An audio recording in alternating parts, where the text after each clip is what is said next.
दोस्तों Indian government ने Pakistani YouTube channels को बैन कर दिया है। इस लिस्ट के अंदर आप देख सकते हैं कि पाकिस्तानी 16 यूट्यूब चैनल्स को इंडिया ने बैन कर दिया है। सो बेसिकली इन यूट्यूब चैनल्स के अंदर वहाँ के पॉपुलर क्रिकेटर्स, वहाँ के पॉपुलर एक्ट्रेसेस, वहाँ के पॉपुलर जो सोशल मीडिया इन्फ्लुएंसर्स थे उनके भी अकाउंट इसके अंदर देखने को मिल सकते हैं आपको।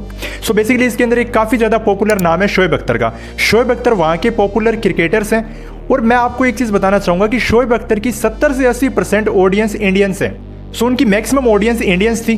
तो आज की स्टेट के अंदर जब उनको बैन कर दिया गया तो उनकी लगभग 70 to 80% जो रेवेन्यू है वो उनका बंद हो चुका है। यानी कि जो एक सोर्स ऑफ रेवेन्यू जो उनका था वो ऑलरेडी बंद हो चुका है। ये तो एक मैंने एग्जांपल लिया है शोएब अख्तर का बेसिकली। इसके अलावा वहाँ के पॉपुलर जितने भी यूट्यूब चैनल्स थे, इसके अलावा सोशल मीडिया पे, इंस्टाग्राम पे इन्फ्लुएंसर्स हैं, वहाँ के सिंगर्स हैं पॉपुलर, उनको बैन कर दिया गया।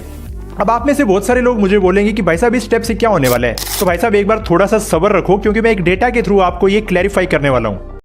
रुको जरा, सब्र करो। तो बेसिकली वर्ल्ड बैंक ने एक डेटा शेयर किया था जिसमें उन्होंने एक डेटा के अंदर ये बताया था कि किस कंट्री के अंदर कितने लोग जो है इंटरनेट यूज कर रहे हैं। सो इस डेटा को आप देखिए, इंडिया के अंदर 56% लोग आज की डेट के अंदर इंटरनेट पे हैं और वो इंटरनेट के रेगुलर यूजर्स हैं, यानी कि वो मैक्सिमम टाइम जो है वो इंटरनेट पे स्पेंड करते हैं। वहीं जो पाकिस्तान का जो डिजिटल स्पेस है उसके अंदर सिर्फ 27% लोग ही इंटरनेट यूज कर पा रहे हैं। जिस तरीके के पाकिस्तान के अंदर आज की डेट में हालात है उससे लगता नहीं कि रेगुलरली 27% भी इंटरनेट को यूज कर पा रहे होंगे। अगर इंडिया की पॉपुलेशन 140 करोड़ है तो लगभग 70 करोड़ से भी ज्यादा लोग आज की स्टेट के अंदर इंडिया के अंदर इंटरनेट यूज कर रहे हैं। वहीं पाकिस्तान की जो पॉपुलेशन है वो लगभग 25.5 करोड़ है और उस 25.5 करोड़ में से 27% लोग वहां पे इंटरनेट यूज कर रहे हैं। यानी कि लगभग अगर अपन देखें तो 6 से 7 करोड़ लोग ही वहां पे इंटरनेट यूज कर रहे हैं। सो पाकिस्तान के कंपैरेटिवली अपन देखें तो इंडिया के अंदर 10 गुना ज्यादा लोग इंटरनेट को यूज कर रहे हैं आज की स्टेट के अंदर। और वो आपको दिख भी सकता है कि जो शोएब अख्तर है और अदर जो वहां के पॉपुलर क्रिकेटर्स हैं वो इंडिया को ध्यान में रख करके अपना कंटेंट बनाते हैं, जिससे कि उनकी जो मैक्सिमम व्यूअरशिप है वो इंडिया से आती है। सो अगर इंडिया के अंदर उनको बैन कर दिया गया तो उनका जो 70 to 80% रेवेन्यू है वो हिट करेगा। यानी कि वो जो पाकिस्तान गवर्नमेंट को अपना टैक्स पे कर रहे थे, अब वो टैक्स जो है उसके अंदर मतलब उनकी अगर इनकम कम हुई है तो टैक्स भी कम होगा। सो अगर देखा जाए तो हम डायरेक्टली इनडायरेक्टली इंडियन जो ऑडियंस थी वो पाकिस्तानी गवर्नमेंट को कहीं ना कहीं फंड करने का काम कर रही थी। ठीक है। सो अगर उनके यूट्यूब चैनल्स को और उनके सोशल मीडिया हैंडल्स को बैन कर दिया गया तो जो पाकिस्तान की मैक्सिमम क्रिएटर इकोनॉमी थी वो हिट होने वाली है। सो कहने को हम कह सकते हैं कि ये जो इंडियन गवर्नमेंट का स्टेप है ये एक तरीके से डिजिटल स्ट्राइक है। ये तो हमने एक एग्जांपल लिया शोएब अख्तर का। भाई साहब इससे भी मैक्सिमम लेवल पे एक बंदा है शाहिद अफरीदी। वो तो इतने ज्यादा बयानबाजी करता है, इतने इंडिया को एंटी इंडिया कमेंट्स करता है कि उसको तो भाई साहब शिखर धवन ने जो है अच्छा जवाब दिया है। आप उनके इस ट्वीट को देखिए।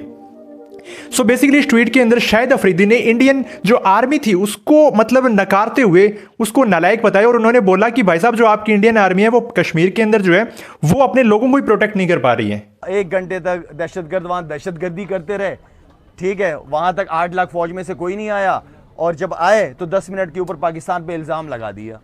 तो आई मीन कि खुद ही ब्लंडर्स मारते रहते हैं, खुद ही लोगों को मरवा देते हैं, फिर उनकी वीडियोस दिखाते हैं कि नहीं वो तो जिंदा है। तो दोस्तों अगर देखा जाए तो हमें गवर्नमेंट के हर स्टेप को क्रिटिसाइज नहीं करना चाहिए। बेसिकली कुछ लोग हैं जो हर चीज को लेकर के नेगेटिविटी फैलाते रहते हैं कि भाई साहब इंडियन गवर्नमेंट ऐसा नहीं कर रही, वैसा नहीं कर रही, फलाना है ढिकाना है।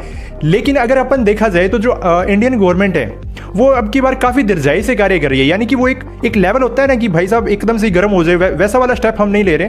हम आराम आराम से जो चीजें हैं वो स्टेप्स उन पे ले रहे हैं। तो बेसिकली इंडियन गवर्नमेंट का जो स्टेप था उनके अकाउंट्स को बैन करना एक डिजिटल स्ट्राइक थी, उसको मैं अच्छे से सपोर्ट करता हूँ और आपको भी शायद जो है वो सपोर्ट करना चाहिए। बेसिकली कमेंट के अंदर भारतीय एकता जिंदाबाद लिख करके अपना सपोर्ट जो है वो दिखाएं।